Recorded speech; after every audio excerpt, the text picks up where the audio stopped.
Salutations, chers peuples, la communauté, peuple afro-descendant et africain. Avant de commencer cette vidéo, permettez-moi de vous donner quelques chiffres et vous allez comprendre plus tard pourquoi je commence ma vidéo avec ça. En France, près de 12 millions de Français, soit 18% de la population, vivent sous le seuil de pauvreté. Des millions de Français vivent dans la précarité. 27% de Français ne mangent pas à leur faim. Un quart de la population française est contrainte de réduire les quantités dans leur assiette. Et un Français sur 5 saute même des repas. Les conditions hospitalières se dégradent, faute de moyens pour les personnels soignants. Des hommes, des femmes, des familles, des enfants dorment dehors, vivent sous des ponts et le nombre de SDF ne cesse d'augmenter.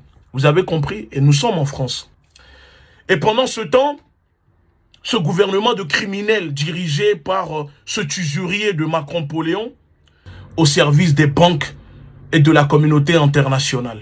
Un capitaliste, un néolibéral qui n'hésite pas à sacrifier les Français pour faire plaisir aux banques. Alors imaginez ce que fait Macron-Poléon en Afrique avec son armée génocidaire, son armée d'occupation.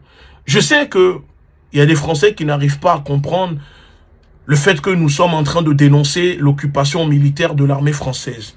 Je sais aussi qu'il y a des Français qui n'arrivent pas à comprendre et pensent que notre lutte contre l'État français, parce que quand nous disons la France, nous parlons de l'État français, c'est contre le peuple français.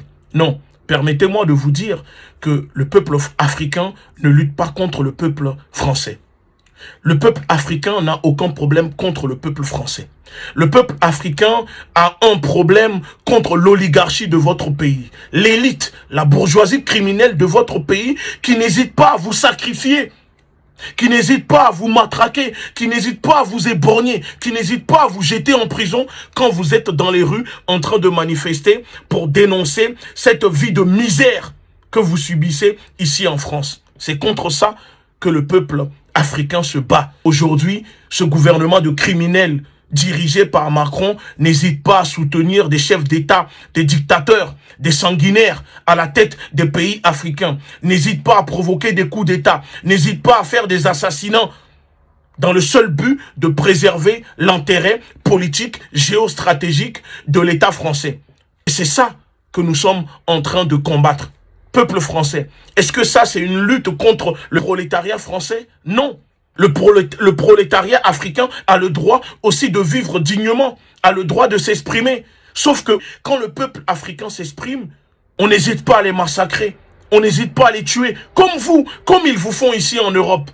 Donc ce gouvernement de criminels dirigé par Macron doit tomber. Si le peuple français veut un partenariat gagnant-gagnant avec le peuple africain, veut la paix avec le peuple africain, alors il faut faire tomber le gouvernement de Macron. Il faut faire tomber ce gouvernement de criminels. Ce gouvernement de criminels qui n'hésite pas à vouloir empoisonner vos enfants avec des doses. Je ne rentrerai pas dans les détails pour ne pas qu'il désactive ou pour ne pas qu'il supprime ma page. Parce que nous savons la censure quand on essaye de dénoncer cela. Peuple français.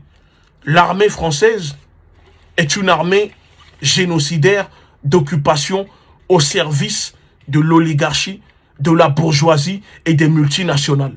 Vos hommes, vos enfants, vos cousins, vos frères, vos pères n'ont pas à mourir sur le continent africain au nom d'une fausse lutte contre le terrorisme. L'armée française ne lutte pas contre le terrorisme en Afrique. Tous ces groupes qui existent aujourd'hui, qui sont en Afrique, vous prenez le cas du Mali, sont financés, armés, utilisés par la France pour déstabiliser et diviser le Mali en deux. Et vous allez sur Internet, les preuves sont là, le gouvernement malien le dénonce. L'armée française ne combat pas les pays comme le Qatar, comme l'Arabie Saoudite, qui sont des pays financiers du terrorisme et de l'islamisme, comme le dit l'État français. Ce n'est pas moi qui le dis, c'est l'État français qui prétend lutter contre le terrorisme et l'islamisme. Dans le même temps, on voit ce gouvernement de démagogues, ce gouvernement de criminels, dirigé par un usurier qui est Macron, venir dire que l'État français débloque 30 millions d'euros pour aider l'Afrique à accéder à la démocratie. Dans le même temps, qu'est-ce qu'on voit? Ces capitalistes, ces néolibéraux, l'ordre mondial n'hésite pas à faire acheminer des Africains pour venir les utiliser dans les champs de tomates, les champs de salade, des humains transformés en esclaves au marché.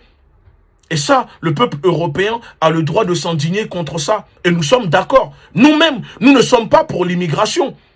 Mais pour cela, il faut mettre fin au néocolonialisme. Il faut que les populations en Europe dénoncent leur gouvernement de criminels qui sont à la tête de tout ça. Êtes-vous au courant que l'armée française s'est transformée en police locale dans les pays en Afrique, fouille les maisons, rentre dans les maisons, déchire les matelas, attrape les habitants, tout simplement parce que, au nom d'une lutte contre le terrorisme, est-ce que ça augmente le sentiment d'aider la population ou ça augmente un sentiment d'injustice? Aimeriez-vous demain que l'armée malienne débarque ici en France, rentre dans vos maisons, fouille vos maisons, attrape vos parents, vos enfants en disant que ce sont des terroristes? Est-ce que la France a réglé le problème du terrorisme en Afghanistan avec l'armée française? Non. On ne ramène pas la paix avec l'armée. L'armée française n'est présente en Afrique que dans le seul but de défendre et de protéger l'intérêt des multinationales et de l'oligarchie française et européenne. Et donc, aujourd'hui, le peuple africain, le peuple français sont des victimes de crimes organisés, des soi-disant autoproclamés de la communauté internationale qui ferment les yeux sur ces crimes du gouvernement français. C'est contre ça que nous sommes en train de nous battre. Au lieu que ce démagogue du ministre de l'Intérieur m'envoie des policiers pour m'intimider, pour me harceler, pour m'arrêter, parce que nous sommes en train de dénoncer cette politique de l'État criminel français, nous les invitons à régler le problème des Français. Laissez les Africains gérer leurs problèmes. C'est votre faute si le peuple français, le peuple européen a l'impression qu'il y a un projet de grand remplacement pour les remplacer. Parce que vous ne cessez d'utiliser le continent africain comme je ne sais quoi. Et l'Afrique doit cesser de suivre et de recevoir des ordres de l'ordre mondial. Il faut que le continent africain, les pays africains puissent maintenant diriger leur propre pays, organiser des projets pour la population. Voilà ce que nous sommes en train de dénoncer. Cette lutte n'est pas contre une couleur de peau. Cette lutte n'est pas contre les Français ni les Européens, mais contre l'oligarchie qui sont à la tête de vos pays. Parce que le capitalisme est l'ennemi juré, l'ennemi direct des peuples. L'impérialisme est l'ennemi direct des peuples. On doit se battre contre ça.